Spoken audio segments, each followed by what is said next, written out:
Nyt tuli tenkkapoo. Kuinka monta superlatiivia kriitikko kehtaa käyttää menettämättä uskottavuuttaan? Hulluvattomiin lukuelämysaikoihin, absurdin huumorin juhlaa, toteaa Helsingin Sanomat. Kun haluat keventää sydäntäsi, tuulettaa ajatuksiasi ja nauraa, lue tämä, kotiliesi paljastaa. Loistava, me naiset hehkuttaa. Mutta tärkein on vielä sanomatta Joonas Joonassonin esikoisromaanista 100-vuotias, joka karkasi ikkunasta ja katosi. Ja se sanotaan nyt. Tervetuloa mukaan. Tervetuloa. No Janne, Niin, luimme tällä kertaa ruotsalaista kirjallisuutta. tähän asti olen samaa mieltä. Ja sinä, Janne, poimit meille tämän romaanin tuolta kirjakaupan hyllyltä. Miksi juuri tämä? Kyllä se varmasti aika paljon liittyy näihin mainitsemiisi merkittäviin aatteellisiin vaikuttajiin, kuten Kotiliesi ja Me naiset. Eli jos he suosittavat teosta, niin silloin se ehdottomasti ansaitsee tulla luetuksi. Toisaalta ajattelin sitten myös sitä, että tällainen humoristinen, kevyt luettava on aina toisinaan sopivaa, ja kun tosiaan tämä leffaversionkin sai ja ilmeisesti myös leffana menestyksekkäästi ainakin Ruotsin puolella pyörinyt, niin ajattelin, että annetaan sitten mahdollisuus myös naapurikansan kirjallisille kyvyille. Ruotsalaisia dekkareitahan me ollaan luettu, mutta nyt tuli sitten tällaista huumorilinjaa. Kyseessä on eräänlainen ilmiö jopa. Voidaanko sanoa näin mielestäsi? Kyllä se varmaan sen määritteet alkaa täyttää. Miksi 100-vuotias, joka karkasi ikkunasta ja katosi, on noussut näin suosituksi ja jopa ilmiöksi? Se onkin oikeastaan aika hyvä kysymys. Tuossahan kirjailija sanoo itse noissa esisanoissaan, että hänen suuria kirjallisia esikuviaan on ollut Peppi Pitkätossu-teokset sekä Arto Paasilinna. Ja mietin tuossa sitä, että mikä tässä sitten olisi selvästi erilaista kuin vaikkapa Arto Paasilinnassa, joka ei kuitenkaan ole ollut samalla lailla ainakaan kansainvälinen ilmiö viimeiseen 20 vuoteen. Enkä löytänyt hirveän sellaisia selviä syitä tai eroja näiden välillä. Ehkä tämän teoksen nämä ominaispiirteet voisi liittyä tällaisiin anarkistiseen päähenkilöön ja tällaisten arkisten tavallisten ihmisten kohtaloiden yhdistämiseen maailmanhistorian suuriin käänteisiin ja myös tämmöiseen sen lisäksi, että tämä päähenkilö on tällainen anarkistinen ja vähän rikollinenkin hahmo, niin hän on erittäin sympaattinen ryyppymies. Ja sitten helppo luettavuus, kaikki tämmöiset arvot tässä varmasti tulee. Jotakin sellaista. Tuossa mainitsit tuon Paasilinnan. Paasilinnakin toki silloin alkuaikoinaan oli varsin suosittu. Ei sitten ehkä jollakin tavalla se tuotanto alkoi toistaa ehkä itseään. Ehkä se paras terä siinä lähti jossain vaiheessa pois. Mutta tosiaan jonkinlaisia yhtymäkohtia. Ehkä semmoinen sanotaan, että semmoinen tietynlainen semmoinen hyvän mielen kirjahan tämä oli. Vai mitä sanot? Siitä on samaa mieltä ja myös kielellisesti Paasilinna henkinen sillä tavalla, että kieli oli ihan eläväistä, mutta ei pyri mitenkään kikkailemaan vaikeilla lauserakenteilla tai uudissanastolla tai näin, vaan myös sellainen helppo luettavuus, niin se on aika paljon Paasilinnalle mielestäni sukua. Kyllä vain.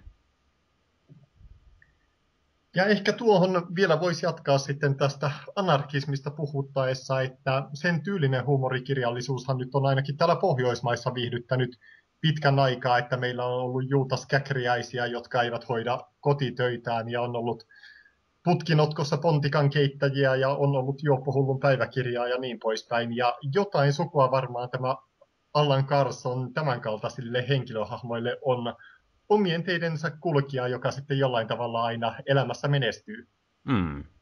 Huumoriahan tässä on hehkutettu. Oliko tämä mielestäsi hauska kirja? Käytit tuossa aiemmin sanaa hyvän mielen kirja, ja mä ehkä mieluummin luokittelisin tämän nimenomaan sillä määreillä kuin varsinaiseksi huumorikirjaksi. Eli en muista, että olisin suoranaisesti nauranut teosta lukiessani kertaakaan, mutta viihdyttävää tämän parissa oli tunti jos toinenkin viettää. Miten itse rajaisit? No aika lailla samanlainen lukukokemus, että muutaman kerran hymähdin. Minusta teoksessa tuossa loppuvaiheessa, jota lueskelin vielä tänä aamuna tuossa, niin sieltä löytyy muutamia kohtia, joille saatoi jopa hieman tirskahtaa, mutta pääosin semmoinen piti hyvällä tuulella. Välillä ehkä jopa saattoi vähän ärsyttääkin, mutta pääosin piti hyvällä tuulella. Semmoinen, mikä ehkä tuo Basilinna, jos vielä palataan, niin tietyllä tavalla kuitenkin silleen kiltti kirja myös. Mm. Esimerkiksi tämmöisen sanotaan eroottisten kuvausten suhteen, ettei mitenkään kovin kovaa kamaa siltä alalla tarjottu. Se on totta, ja myös sitten tämmöinen väkivalta, sitäkinhän tässä tapahtuu, ja ihmiset menettää henkensä, niin se kuvataan hyvin sillain kevyellä otteella, suorastaan viihteellisesti ajoittain, mutta ei kuitenkaan tule sellaista oloa, että haluttaisiin mässäillä väkivallalla tai esittää sitä mitenkään erityisen ihannoivassa valossa. Niinpä, ja tavallaan ehkä tässä ajassa mukavakin lukea tällaista kirjallisuutta. Kyllä vaan. No, mites Matti kommentoisit tätä? Tämä teoshan oli aika pitkä. Tuossa pokkariversiossa oli reilut 400 sivua, suht pientä tekstiä. Lopultakin romaanissa tapahtuu melko vähän tässä nykyhetkessä, vaan tarinaa kerrotaan enemmän tämän Allan Carsonin elämän takaumina. Onnistuiko sun mielestä tämä teos pysymään jäntevänä koko tämän kestonsa ajan, vai tuliko siihen hidastempoisuutta, toisteisuutta, jotain tällaista? Niin, nämä takaumajaksothan tässä kirjassa tosiaan nousi aika suureen rooliin. Alussa ne tuntui oikein mukavilta, mutta jossain vaiheessa niistä tuli semmoista tietynlaista toisteisuutta. Aika lailla semmoinen sama kuvio toistui uudestaan ja uudestaan. Jossain vaiheessa se taas nytkähti jonkun verran semmoiselle uusille urille se kirja, että saatatte siellä kirjan myöhemmässä keskivaiheessa, jos näin tarkasti sanotaan, niin siellä se jonkun verran junnassa ne takaumajaksot paikallaan, mutta muuten ihan mukavasti ne eteni. Toinen kysymys on sitten, että kuinka hyvin ne yhdistyi sitten tähän nykyhetken kertoma osaan. Mitäs mieltä sinä olet siitä? Toi on ihan hyvä pointti, en ehkä ajatellutkaan sitä tuosta näkökulmasta, mutta sinällään kyllä, että kerrotaan siis mitä uskomattomampia vaiheita tästä henkilöstä, mutta sitten, että mikä yhteys niillä on tähän Allan Carlsoniin, joka on nyt 100-vuotias, niin se jää melko vähäiseksi. Ehkä tämmöinen joku kekseliäisyys tai semmoinen nimenomaan toimeen tarttuminen ja tämmöinen on tämä yhdistävä luonteenpiirre tämän nuoren Allanin ja 100-vuotiaan Allanin välillä, mutta myös on vähän samaa mieltä tuosta, että ne jossain vaiheessa nämä yllättävät käänteet alkoi muuttua odotusarvoisiksi, koska siinä tietyllä tapaa tämä samanlainen kaava toistuu useita kertoja. Palattiin samoihin asioihin siitä, että poliitikot ovat hölmöjä ja politiikan kuunteleminen on tylsää ja ryypyn ottaminen on parempi ratkaisu kuin sotiminen ja niin poispäin. Mutta ei semmoista tunnetta tullut, että olisi halunnut jättää teosta kesken kuitenkaan, eli sikäli jäntevänä se säilyy. Kirjan päähenkilö Allan Carson on 100-vuotias, täyttää 100 vuotta sinä päivänä, kun hän karkaa ikkunasta. Olisiko sulla, Janne, jotain ideaa siihen, miksi hän on juuri 100-vuotias? Olisiko tässä jotain syvempää merkitystä? Välttämättä sillä täsmällisellä 100-luvulla ei semmoista merkitystä, en ainakaan löytänyt siinä, mutta ehkä tämmöinen ajatus, mikä mulla tuli, oli, että on puhuttu siis tällaisesta vanhusten hoidosta paljon viime vuosina, varsinkin Ruotsissa, jossa on ollut tietynlaisia skandaalejakin näiden yksityisten vanhainkotien ja niiden väärinkäytösten kanssa ja näin, niin ehkä tässä tämä vanhan ihmisen esittäminen elinvoimaisena, omatahtoisena, kekseliäänä, niin poispäin, niin siinä oli jotain sellaista, sanotaan nykypäivän arvomaailmaa ja tällaista ihmiselämän kunnioitusta kuvaavaa voisin ajatella. Ehkä vähän samalla tavalla kuin vanhassa suomalaisessa kirjallisuudessa tällaisia vähän laitapuolen kulkijoita, sekatyömiehiä on pidetty arvossa ja he ovat näissä teoksissa sankareita, niin tässä sitten tämmöinen pitkään yhteiskunnassa sivussa ollut joukko, eli vanhukset ja eläkeläiset, niin he saavat tässä sitten tämän pääosan. ja pitävät pilkkanaan yhteiskunnallisia rakenteita, kuten poliisia tässä tapauksessa. Oikein hyvä pointti.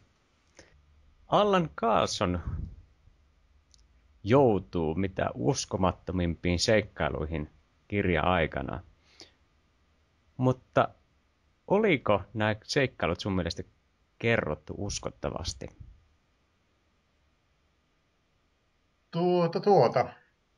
Sanoisin nyt, jos pitäisi hakea kyllä tai ei vastaus, niin ei ne kovin uskottavia ollut. Siis totta kai lukija ymmärtää, että Allan olisi päässyt hengestään moneen kertaan tässä tapahtumien aikana loukatessaan Stalinia tai Mao Tse-tungia tai ketä kaikkia hän siinä tapaakaan tai ylittäessään Tiibetin vuoristoa. Mutta ottaen huomioon sitten tämä kirjan lajityypin, niin se on siinä ja rajoilla. Ajoittain siis teos vaikuttaa vähän lapselliselta, siitäkin huolimatta, että lukija osaa odottaa siltä tällaista, mutta suurimmaksi osaksi niin sanotaan, että kyllä se tämän teoksen maailmaan sopii. En osaa sen selvempää vastausta siihen antaa. Joo, voisin kyllä tuohon yhtyä, että välillä tuntuu, että ehkä kirjailija ehkä oli vähän oikaissut silleen, että pienellä ajatustyöllä tai kirjoitustyöllä oltaisiin ehkä voitu vähän uskottavammin kertoa nämäkin tapahtuman kulut, mutta ehkäpä juuri niin kuin sanot, niin tässä kirjan maailmassa tämä asia menettelee.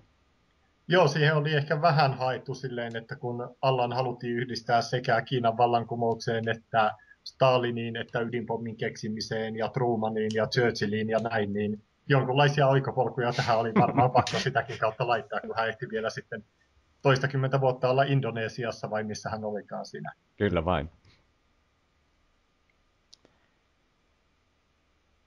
No Matti, olisiko 100-vuotias, joka katosi ikkunasta, nyt sitten tavoitettu ja käsitelty? Kyllä mä luulen, että mekin ollaan nyt sanottu painava sanamme tästä teoksesta, joka on siis ilmiö. Tuli muuten tämmöinen, jos vielä palataan hetkeksi tähän, niin välillä tuli mieleen, että olisi mielenkiintoista, en tiedä, oletko itse nähnyt tämän elokuvan? En ole nähnyt muuta kuin trailerin siitä. Joo, että välillä tuli mieleen, että tämä voisi jopa ehkä toimia paremmin elokuvana, koska semmoinen, mitä en ehkä vielä sanonut, niin välillä tuntui hieman tuo huumori semmoiselta selittelevältä ja alleviivaavalta, niin ajattelin, että tämä voisi ehkä sitten näyteltynä toimia paremmin. Ja voipi olla, että lähdenkin katsomaan tässä piakkoin tämän leffaversion. Toi on hyvä näkökulma. Ja toinen myös sitten, että tässähän tämä huumori ja muukin tässä kirjassa on lähinnä tulee toiminnan kautta enemmän kuin mielenkiintoisen dialogin tai kielen tai näin. Ja sitäkin kautta sitten tämmöinen vähän action-henkinen 100-vuotiaan action-elokuvaa, niin voisi olla ihan onnistunut tulkinta. Kyllä, mutta se ei auta mennä kuin katsomaan, menköhän kuulijatkin katsomaan tämän. Mutta alussa muuten kun lähdettiin siitä, että Kotiliesi ja me naiset olivat antaneet tälle kiittäviä arvioita. Jos Matti sinun pitäisi laittaa tähtiä 1-5 tälle elokuvahengessä, niin paljonko tämä kirjallinen teos saisi? Tämä saisi minulta 3 tähteä. Minä päädyn täsmälleen samaan. Hienoa. Mutta pistetään piste nyt tälle kirjalle ja seuraava kirja, Janne. Kerrohan meille jotakin meidän seuraavasta kirjasta. Voisin kertoa sen verran, että tämä kirja löytyy suomalaisista kirjakaupoista, ainakin pienellä etsinnällä, ja vihjataan sen verran, että lajityypiltään se on lyhyempi kuin tämä nyt lukemamme teos. Kyllä, näin minustakin voidaan sanoa. Tätä lukupuolen lähetystä odotettiin 3 kuukautta. Seuraavaa emme niin kauan odotuta, vai mitä?